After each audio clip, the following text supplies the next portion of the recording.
नमस्कार दोस्तों, Desai study centre में आप सभी का स्वागत है। दोस्तों, हमने पिछली ऑडियो क्लास में वेदों के बारे में पढ़ा था। उनकी वेद शब्द का अर्थ और वेदों की संख्या, उपवेदों की संख्या और जो उनकी रचनाकार है उनके नाम इत्यादि तथ्यों के बारे में हमने पढ़ा था। उसी प्रकार दोस्तों, आज की ऑडियो क्लास में हम इन्हीं से संबंधित कुछ विशेष तथ्यों के बारे में पढ़ेंगे। तो चलिए शुरुआत करते हैं। दोस्तों, वैदिक काल को दो भागों में बांटा गया है अध्ययन की दृष्टि से। पहला है ऋग वैदिक काल, यानी कि जो पूर्व वैदिक काल भी बोल सकते हैं इसे, और दूसरा है उत्तर वैदिक काल।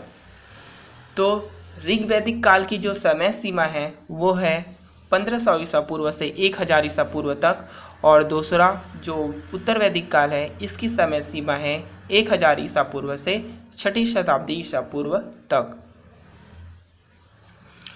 दोस्तों, ऋग्वैदिक काल में जो जानकारी मिलती है इस काल की हमें ऋग्वेद से प्राप्त होती है।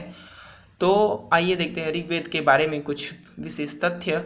ऋग्वेद में दोस्तों 10 मंडल हैं, और 10 मंडल में जो पहला और 10वां मंडल है ये बाद का यानी परावर्ती है, और जो दूसरे से लेकर 7वां मंडल है ये प्राचीन माना जाता है।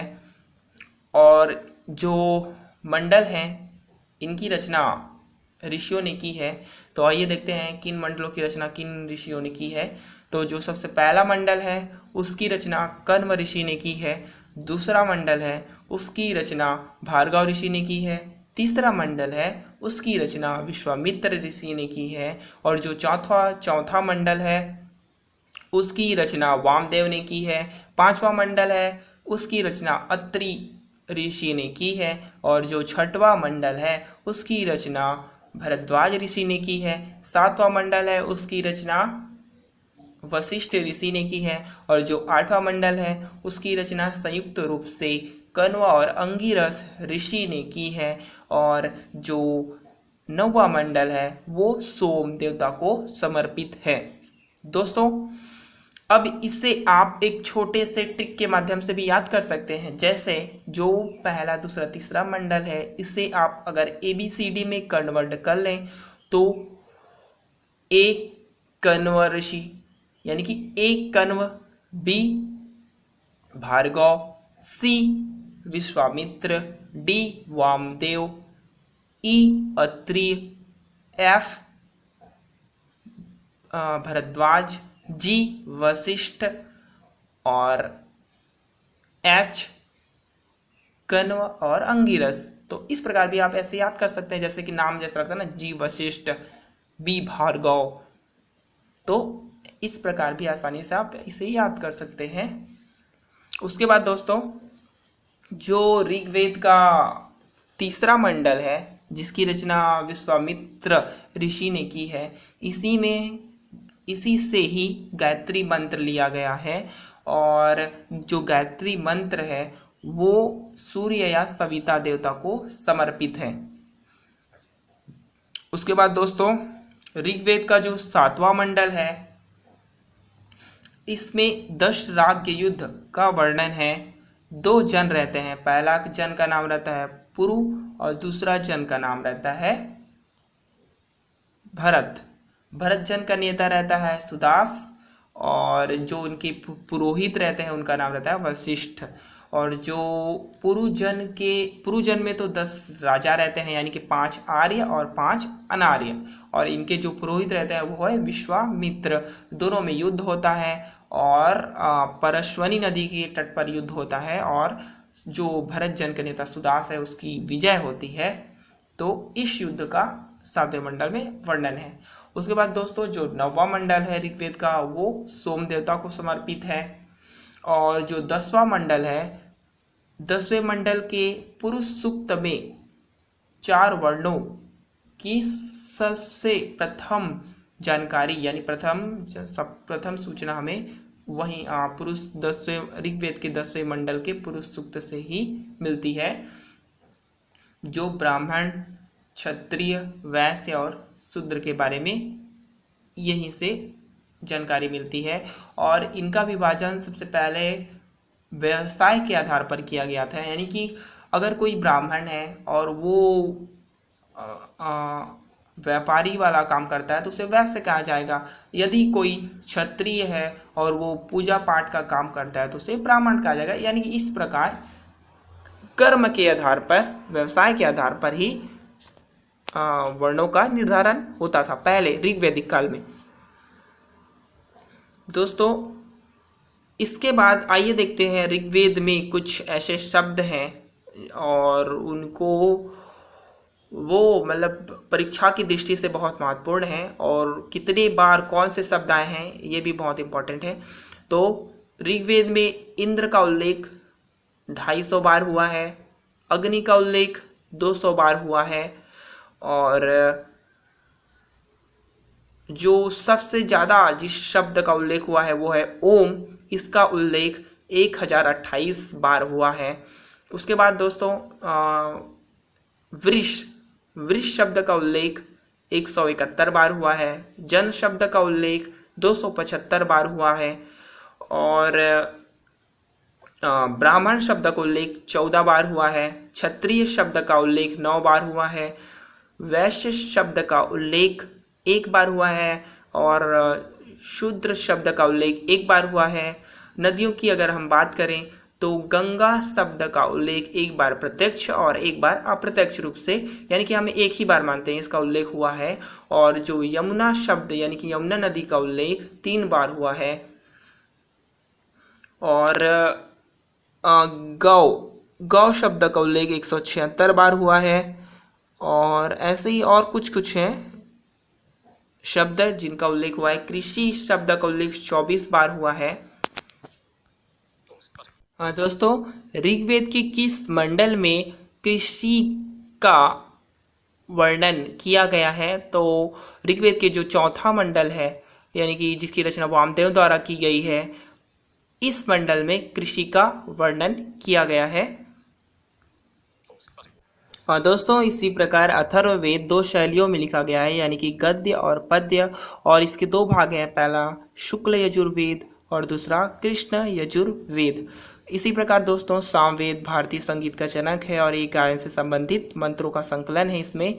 उसी प्रकार अथर्ववेद में दोस्तों एक स्थान पर जो वैदिक काल में 2 राजनीतिक संस्थाएं होती थी, सभा और समिति, तो इन्हें प्रजापति की 2 पुत्री कहकर संबोधित किया गया है। यानी कि सभा और समिति को प्रजापति की 2 पुत्री कहकर संबोधित किया गया है अथर्ववेद में।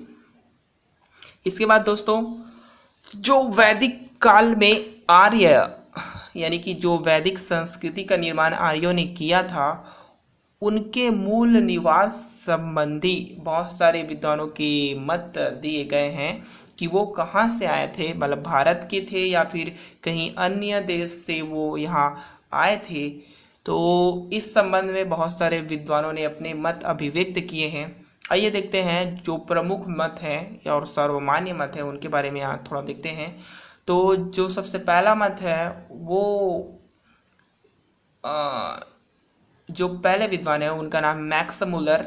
इन्होंने आर्यों को एशिया माइनर यानी मध्य एशिया का कहा है, और इसके पीछे ये तर्क देते हैं कि जो आर्यों का पहला ग्रंथ है ऋग्वेद और जो ईरानी ग्रंथ है एक जैन अविस्ता, इन दोनों में कुछ कुछ बातें सामान्य रूप से पाई गई हैं, और जो इनका रहन सहन है और जो वर्ण व्यवस्था कुछ कुछ जातियों हैं इनके नाम भी सामान्य रूप से पाए गए हैं।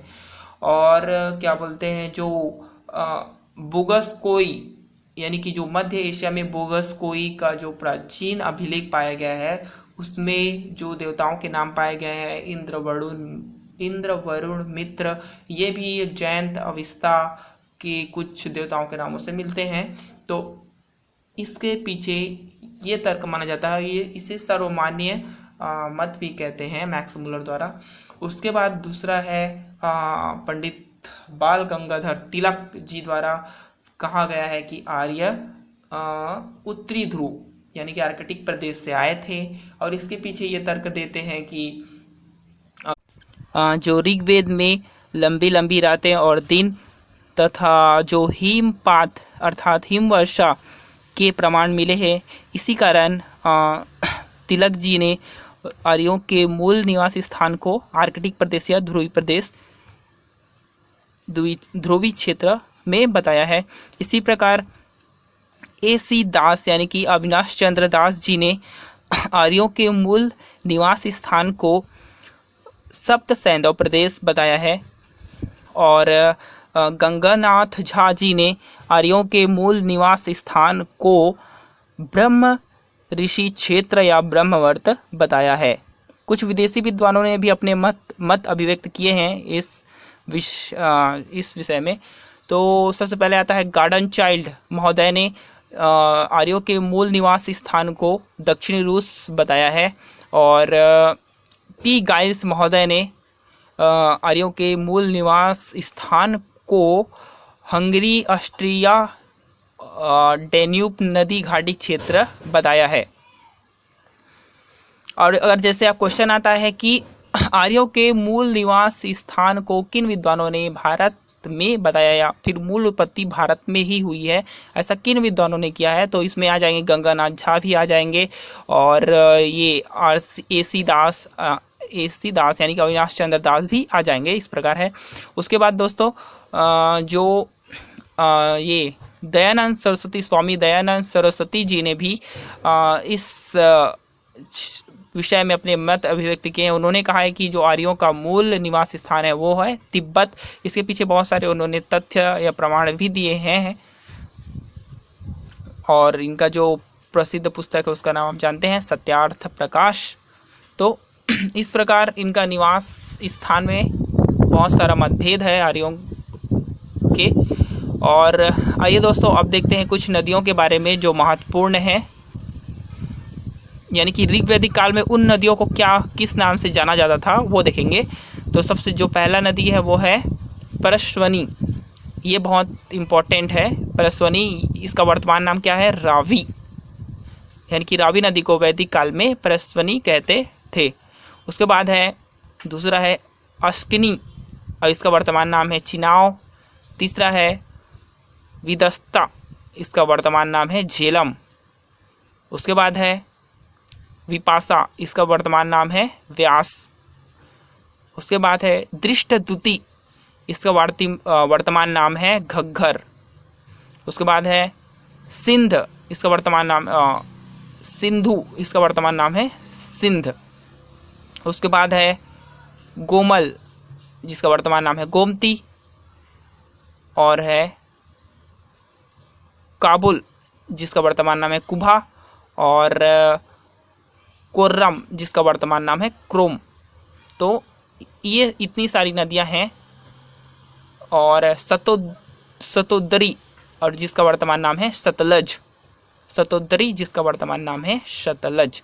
तो ये इम्पोर्टेंट नदियां हैं। ये भी प्रश्न आता है कि सही सुमेलित कीजिए। अब इसमें 4 आपका वैदिक काल की नदियों के नाम दे दिया जाएगा और 4 उनके वर्तमान के नाम। तो इस प्रकार से ये प्रश्न आते हैं। तो आज की ऑडियो क्लास में बस इतना ही दोस्तों। धन्यवाद।